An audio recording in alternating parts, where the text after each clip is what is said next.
Está no ar Diversidade, parceria da TV PUC de São Paulo e do Conselho Regional de Psicologia de São Paulo. Hoje vamos fazer uma viagem ao mundo das drogas.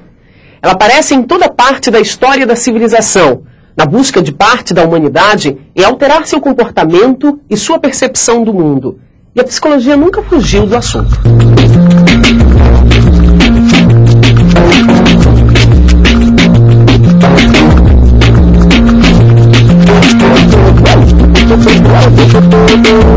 No programa de hoje você vai ver por que as pessoas se drogam. É o que Diversidade foi saber nas ruas. No Almanac, a história da intensa relação dos homens com a droga. No Opinião, a descriminalização do usuário. E as drogas lícitas? Alguém está olhando os estragos feitos por elas? Prevenção e redução de danos. A psicologia trabalhando na formação de agentes comunitários. E uma entrevista com participantes do Projeto Quixote, em São Paulo. Vamos começar dando uma volta pelas ruas de São Paulo e saber da população por que as pessoas procuram pelas drogas. Desequilíbrio emocional. Depressão, né? As pessoas procuram uma fuga, assim, para toda a pressão que elas vivem, principalmente os jovens. Sei lá, porque é maluco, é louco, é doido. Isso depende de cada um, né? Eu acho que é desespero também, todo mundo é desesperado. Se tivesse Deus, não usaria. Sei lá, cabeça fraca, né? Embalos. Né? Mas problema mesmo, acho que não tem, né? Mais falta de destruição dos pais, até mesmo um pouco da sociedade. Por isso que agora estão pegando mais em cima, né? Desequilíbrio, falta de apoio familiar. Falta de opção também. Acho que tudo meio social, que a pessoa vive também, as oportunidades que ela tem. As pessoas querem se turmar, as pessoas querem... O dia ficou tão comum, droga, que as pessoas acham que seja... Você não usar o seu dia é careta, né? Eu acho que é criação, sabe? E a falta de Deus no coração das pessoas. A pessoa vai e fuma só pra esquecer os problemas. Mente fraca, né? Mente vazia, não tem o que fazer. É mais a ilusão de achar que vai ter alguma coisa legal, alguma coisa com isso, e no fim não tem nada a ver. Eu acho que ela não tendo uma base familiar forte, não tendo uma boa educação, leva ela ao uso excessivo de drogas. Começa com a bebida, né? Quem comenta as respostas dessa pequena enquete é a psicóloga Cláudia Dualib, coordenadora e terapeuta familiar do Programa de Orientação e Assistência ao Dependente, o PROAD. Achei que a população está mais bem informada do que eu imaginava que estava. Por quê? Muitas das respostas têm tudo a ver com o que leva o indivíduo a usar droga. Uma delas, que é a principal, é o grupo, né? Fazer parte do grupo, e o não usar drogas pode fazer com que você seja tirado. A questão da família está mais próxima dos filhos. A gente vê que a maioria dos usuários de droga começaram, mesmo que não estejam chegando para a gente, para tratamento durante a adolescência, o início da droga foi durante a adolescência. A adolescência é um período que assusta muito as famílias, assusta muito os pais. Eu acho que por conta disso os pais acabam fingindo que não veem algumas atitudes dos filhos, ou veem e levam tudo como se fosse um problema de adolescência. Nem sempre é. A droga entra nas famílias como um sintoma. A droga não é a doença. A droga é um sintoma dessa pessoa que usa droga, e a gente pode ampliar e dizer que ela é um sintoma de uma família que não funciona bem também. Então, por causa disso, eu acredito que aquele indivíduo ser taxado como desequilibrado, ou fraco, ou cabeça frouxa, ou que não tem personalidade, eu acho que aí é o grande preconceito. Existe uma tendência a você desqualificar o usuário de droga. Mas independente da razão que leva as pessoas às drogas, a verdade é que, segundo a Organização Mundial de Saúde, elas respondem por 8% das mortes anuais no mundo. A droga é democrática, não escolhe classe ou religião para atacar. Do êxtase da garotada de alto poder aquisitivo ao crack, que, segundo o SOS Criança, vicia 19% das crianças moradoras de rua, ela está presente em todas as camadas e em todos os momentos da humanidade. E devemos levar em conta que nem toda droga é ilícita. Cai a noite em São Paulo e, como em tantos outros lugares do Brasil e do mundo, é hora de se entregar à diversão. procurar o bar mais próximo, mais badalado ou aquele onde estão os amigos e brindar ao que quer que seja. Conversar, tomar uma cerveja, Bato papo, dou risada, tomo cerveja, canto com a galera. Música legal, né? Uma cerveja gelada e os amigos, que é o principal, né? E o copo cheio faz parte dessa festa. Tem para tomar realmente um chopp, uma cerveja, às vezes quando tá mais frio, um vinho. Mas nesse clima de descontração nem tudo é alegria, dependendo da predisposição genética, das condições psíquicas e da história de vida de cada um, o bar não é nada inofensivo. Segundo a Organização Mundial de Saúde, o álcool é responsável por 4% das doenças no mundo, 3% das mortes por ano, cerca de 2 milhões de pessoas. Aqui no Brasil, 90% das internações por dependência nos hospitais psiquiátricos são por causa do álcool. Por isso, exagerar na dose pode ser um curto caminho entre a diversão e o vício. Uma droga legal que está logo ali, no copo mais próximo. O álcool age no sistema nervoso central, altera o comportamento e tem alto potencial para criar dependência. E com o alcoolismo, podem vir a depressão, a cirrose e muitos outros problemas.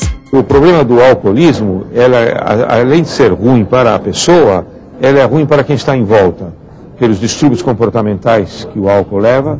1/5 da população mundial é viciada nele. O cigarro é a droga que mais cria dependência. 81% das pessoas que experimentaram viraram fumantes. Acender, tragar, soltar a fumaça. Para eles não é nada igual. Um alívio, primeiramente, né? Porque eu sou muito tensa, então o cigarro me traz uma certa tranquilidade. Você sente um bem-estar, sente que você está conseguindo fazer o que você se propôs a fazer, criando aquele vínculo psíquico com o cigarro. Tudo que você faz com o cigarro, né? William fuma há 30 anos, Zenilda há quase 20. Décadas de nicotina e fumaça que eles querem deixar para trás. Mas na hora de parar... Eu não dormia, né? Tive insônia, muita tremedeira, não conseguia me concentrar, né? Uma coisa assim que você não consegue fazer nada, te falta alguma coisa, né? Você não consegue fazer nada. Então você precisa de uma ajuda profissional. É uma droga fácil de ter acesso em qualquer lugar. É uma droga como outra qualquer, só que a minha droga não é alucinógena, ela é uma droga legal, que cria aquele direito de se usar. É uma droga social, que nem o álcool, né? Apenas 5% dos fumantes conseguem parar por conta própria. Estes aqui buscaram ajuda e fazem parte de um programa para abandonar o cigarro da Santa Casa de São Paulo. Além de medicamentos para diminuir os sintomas da abstinência, tratamento para o lado emocional da dependência. A gente faz um grupo psicoterápico, né, onde os pacientes trazem as maiores dificuldades que eles têm para abandonar o vício, né, que normalmente são dificuldades psicológicas, emocionais mesmo, dessas associações que eles fazem com o uso do cigarro. Com a ajuda de profissionais, de 25% a 40% dos fumantes conseguem superar o vício, uma luta que para eles tem bons motivos. Porque eu quero viver. Né? Quero viver bem, eu não suporto mais o cheiro do cigarro, tanto dentro de casa, dentro do carro, comigo, então isso já está me incomodando, eu já cheguei num ponto que eu não aguento mais. Eu quero parar porque primeiro eu tenho um filho adolescente, então isso é importante como exemplo. E a pressão deles mesmo, né? Porque adolescente hoje não quer fumar, apesar das baladas que existem aí que correm essas drogas todas. A história do uso da droga pela humanidade não é nem um pouco recente. São pelo menos 7 milênios na busca e no uso de substâncias que alterem nosso estado de consciência. Jarros de cerâmica descobertos no norte do Irã revelaram resíduos de vinho no período entre 5.440 e 5.000 a.C. As primeiras evidências sobre o uso da maconha vêm da China e datam de 4.000 a.C. Os relatos sobre o uso do ópio vêm de 3.550 a.C. Os sumérios na Mesopotâmia chamavam a papoula de flor do prazer. E esses mesmos sumérios receitavam cerveja para a cura de muitas doenças. Com o período dos grandes descobrimentos, as drogas usadas no Oriente e nas Américas finalmente desembarcaram na Europa. Em 1492, Cristóvão Colombo faz o que talvez tenha sido uma de suas mais significativas descobertas, o tabaco, que então era consumido pelos índios do Caribe. No século XVI, Américo Vespúcio descobre a utilização da folha da coca. Os espanhóis, percebendo o valor e a importância da planta, chegaram a taxar as plantações nessa época. Mas foi a partir do século XIX que o homem começou a travar uma verdadeira guerra de amor e ódio com as drogas. Num primeiro momento, os laboratórios começaram a se utilizar de várias das drogas hoje ilícitas para compor remédios. Em 1859, a coca passa a ser utilizada como anestésico em operações de amígdala. O cânhamo é usado no tratamento de tosses e doenças nervosas. Aliás, até a heroína chegou a ser usada contra a tosse em um remédio lançado pela Bayer em 1898. E não é só a medicina que se utiliza das drogas. Na Europa, em 1890, o mais festejado dos vinhos Bordeaux era o Marianne, que tinha entre seus ingredientes a folha da coca. 4 anos antes, o americano John Pemberton lança um composto dos xaropes de cafeína e cocaína, a tal da Coca-Cola. A cocaína permaneceria na fórmula da bebida até 1901. O século XIX também é responsável pelo surgimento dos cigarros e charutos. Mas já em 1874, os Estados Unidos começam o que desencadearia as ondas de proibição. A partir desse ano passa a ser proibido fumar ópio em São Francisco. A cocaína era a mais popular das drogas permitidas no início do século XX, mas foi banida em 1914 da América do Norte. Em 1930, os Estados Unidos proíbem a maconha, medida que rapidamente se alastra por todas as Américas. Em 56, é a vez da heroína. Até o álcool chegou a ser proibido nesse mesmo país nos anos 20. Foi o período da lei seca, onde o crime organizado começa a trabalhar com a produção e o comércio clandestinos de bebidas. Algo muito parecido com o que acontece com as quadrilhas ligadas ao tráfico nos dias de hoje. Nos 2 últimos séculos também surgiram as drogas sintéticas, com suas muitas variáveis, como por exemplo o LSD, a droga que fez a cabeça da geração hippie. Nessa categoria encontramos uma das mais disseminadas drogas nos dias de hoje, o êxtase. Seu princípio ativo, o MMDA, foi descoberto em 1912 pela indústria Merck e quase foi comercializado como redutor de apetite. Na Guerra Fria, a América chegou a estudar a hipótese de lançá-la como arma química. Hoje está presente nas festas dos jovens com algum poder aquisitivo. É o que se chama de uma droga da moda, como foi a cocaína nos anos 80. E se o êxtase se infiltrou entre os mais abastados, foi a sintetização da cocaína quem se disseminou nas camadas mais pobres. O crack, droga de baixo custo, com alto poder de dependência e das mais destrutivas. Atualmente, existem 2 correntes predominantes e antagônicas em relação às drogas. É possível uma sociedade sem drogas? Há quem entenda que sim. E quem entende que sim? Hoje, em sede de Nações Unidas, a ONU, Organização das Nações Unidas, nós temos os norte-americanos. Aqueles países que seguem essa linha e que se chamam países da proibição, de linha proibicionista, eles batem nessa tese que é absolutamente equivocada. Países que entendem que não é possível uma sociedade sem drogas vão para uma linha de informação, de educação, com relação ao fenômeno das drogas, o uso das drogas, efeitos de drogas, e que choca, é um contraste com a linha proibitiva, proibicionista, que mostra uma informação distorcida. Mas, infelizmente, hoje, a questão planetária é essa divisão. De um lado, esse radicalismo dos proibicionistas. Do outro lado, um radicalismo de um efeito de liberação sem fim. E na linha do meio, aqueles que pregam mais uma redução de danos, mais políticas informativas, políticas coerentes, que querem tirar a posse de droga para uso próprio do Código Penal, da lei penal repressiva, tirar esse assunto e levá-lo para o assunto de saúde pública. É sobre a descriminalização do usuário que Diversidade foi ouvir a opinião do psicólogo Caio Vestim. Caio é técnico de prevenção do Núcleo de Populações Mais Vulneráveis da Coordenação Estadual do Programa DST-AIDS.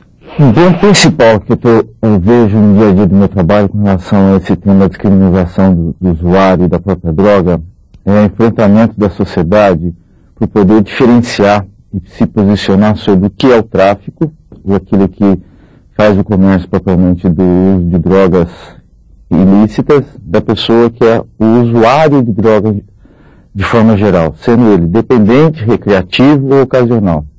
Eu acho que a sociedade nos últimos anos tem se deparado com um grande agravo da violência e tem podido, ao mesmo tempo, refletir sobre quem é, então, esse usuário de droga. Quem é esse indivíduo, quem são essas pessoas, quais são os adultos e jovens que estão consumindo droga.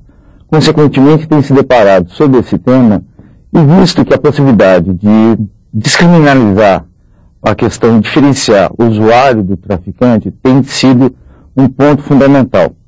Haja visto algumas experiências na Europa que têm mostrado que essa aceitação por parte da sociedade faz com que o índice de criminalidade, o índice de violência, o índice de questões sociais que envolvem o consumo de drogas seja minorado.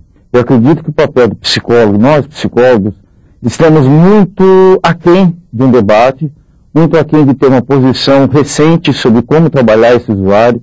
Haja visto que nos últimos 50 praticamente anos com relação ao usuário foi sempre tratado com a questão da abstinência. Muito da saúde mental de forma geral traz essa visão antiga, essa visão de certa forma diferenciada do momento atual, que é a proposta única ao usuário, que é a abstinência. Ou no caso, oposto com relação à questão legal, que é a alternativa que ele seja preso ou faça algum trabalho voluntário. Então acho que nós psicólogos temos que nos deparar com uma situação real atual, primeiro pela quantidade de jovens que estão entrando e tendo acesso cada vez maior ao uso, a questão das pessoas mais adultas que já fazem administração há muitos anos da sua droga e que não necessariamente precisam ser encarados como pessoas que estão à margem da sociedade, estejam aquém da sociedade.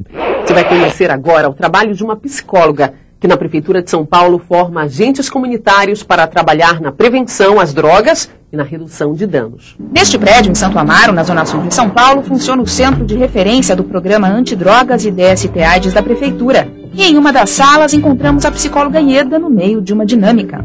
Eu trabalho diretamente no projeto de redução de danos, que é o dirigido aos usuários de drogas, e no Profissionais do Sexo, que se chama Tudo de Bom. E o meu trabalho aqui está em duas áreas, na assistência aos portadores e na prevenção das doenças sexuais. Hoje eu estou especificamente trabalhando na prevenção. A reunião é com os agentes de prevenção, também chamados de redutores de danos. Tudo que é conversado aqui vira orientação que eles levam às suas respectivas comunidades, o público-alvo do programa. O importante do trabalho da psicóloga com a gente, fazendo a supervisão, é a segurança, né, que a gente tem de estar recebendo a ajuda deles, porque muitas vezes, quando a gente vai para a comunidade, surgem muitas dúvidas, né, como lidar com determinadas situações, né, e é na supervisão que a gente acaba recebendo essa segurança de estar fazendo esse trabalho. Então, quer dizer, elas ajudam a ajudar os outros, é isso? Elas ajudam a ajudar os outros. Eu sou um ex-usuário de drogas, fui 17 anos usuário de drogas e tenho essa característica de conversar muito com as pessoas no meu campo. E é lógico, muitas dúvidas também eles me trazem, né? E eu esclareço sempre aqui nessas reuniões que a gente tem. É aqui que eu tiro as dúvidas deles e as minhas. Eu também tenho muitas dúvidas. A psicóloga Ieda não está sozinha como técnica do Centro de Referência. A boa e velha parceria com a assistente social também funciona aqui.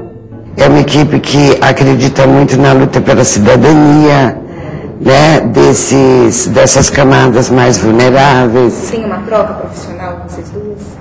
Muito grande. Para quem vem da prática da psicologia, a experiência clínica enriquece as discussões e facilita a comunicação e a compreensão dos assuntos abordados nas reuniões. E as horas passadas aqui também contribuem para a formação desta profissional.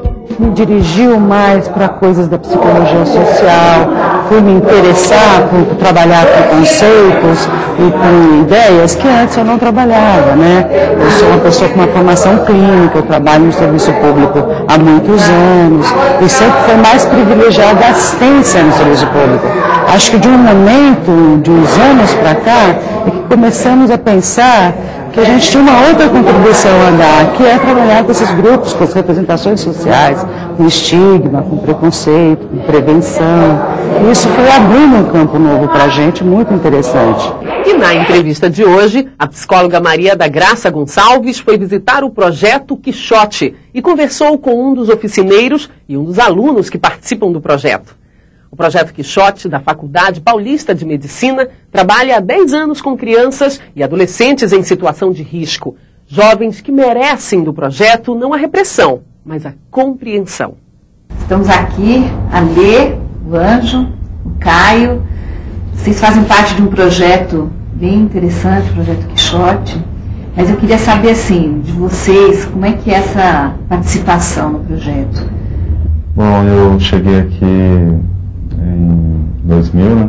Um grafiteiro que foi chamado para ajudar no projeto que eles estavam formando e com o objetivo de estar trabalhando com garotos, né? Usando esse chamariz que é o grafite para estar atraindo e estar fazendo essas obras aí. A gente sabe que são várias questões que são tratadas, que são cuidadas aqui no projeto Quixote e aí o grafite entra como nisso? Como é que você trabalha com os jovens que chegam aqui no projeto? Bom, se inicia a princípio conhecendo o garoto, né? Não dá para chegar já empurrando desenho, técnica, não adianta. Primeiro conhecendo, saber o que ele veio buscar, entendeu? Porque na verdade não é a gente levar até ele, é meio uma busca.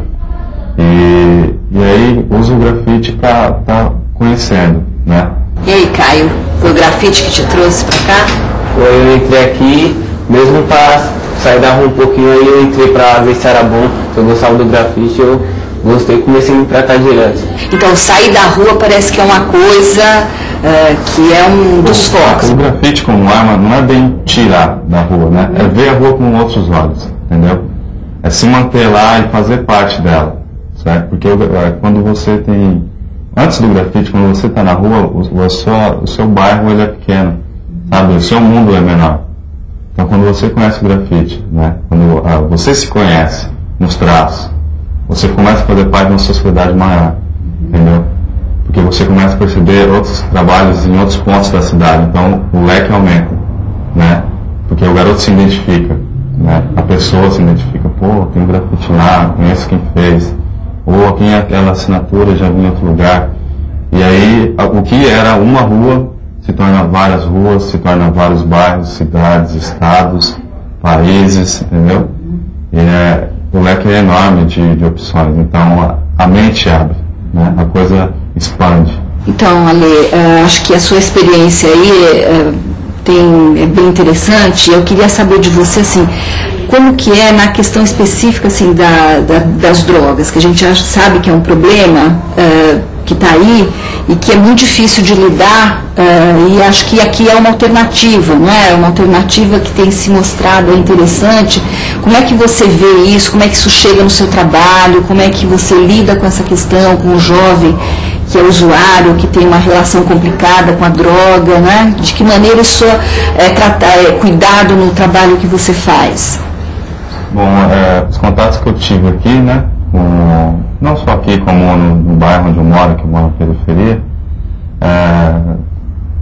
nunca chegou a ter um toque de agressão, entendeu? A gente eles chegam no cheiro e tal, da maconha, e é feito o trabalho normal, como se nada tivesse acontecido. Porque, como eu disse anteriormente, se eu chegar, você fumou, não sei o que, está loucão, e tal, isso agride, né, o jovem. Ele já vê que esse espaço não é dele, que ele não é aceito como ele é. Então, por que disso? Entendeu? Vamos trabalhando, vamos ver isso no desenho também. Porque ali, quando você deixa meu livro, vem mensagens, né, no traço, coisa e tal. Então, nada de chegar e já bater de frente por quê, por como, aonde, quando, né? E sim, mantém a oficina normalmente, trabalha o desenho, traço, vê quem é o grupo, né? Às vezes dá uma desvinculada nesse grupo aí para que a coisa não aconteça com mais frequência e vai se trabalhando. Nos bairros onde eu moro, mesma coisa, né? Trabalhar, conversar, aproveita até um pouco da loucura meio da viagem dele e deixa se abrir, conversar, entendeu? Pega esse momento de fraqueza. Eu não sou nenhum especialista, mas eu acho que é sensibilidade, acho que é ter sensibilidade e compreensão e não ficar julgando. Acho que outra coisa importante que você está dizendo é assim, o jovem é muito mais do que só a sua relação complicada com a droga, né? O problema todo mundo tem, né, meu? Então não dá pra ficar só ali, problema. Então, vamos pegar outros pontos, né? Vamos ver pelo lado bom da coisa, entendeu? Como eu disse, aproveitar aquele momento da loucura, da fraqueza para tirar a coisa, entendeu? E trabalhar isso. Mostrar outras alternativas, né? Outras formas de se relacionar com a vida, né? Tá bom, agradeço a colaboração de vocês para esse depoimento tão interessante, tá bom? Obrigada. Continua em cartaz no Videoclube do CRP São Paulo o ciclo Identidade, Histórias Construídas. Em julho, 2 belos filmes. No dia 1º é a vez de Má Educação, filme de 2004 do diretor catalão Pedro Almodóvar. A Encantadora de Baleias, filme neozelandês de 2002, será exibido no dia 15. As entradas são gratuitas e as sessões começam sempre às 19 horas. E após a exibição, acontecem debates sobre o filme. Maiores informações no site www.crpsp.org.br. Diversidade vai ficando por aqui. Nos vemos novamente no dia 21 de julho. Nosso tema, a saúde no trabalho. Até lá. Thank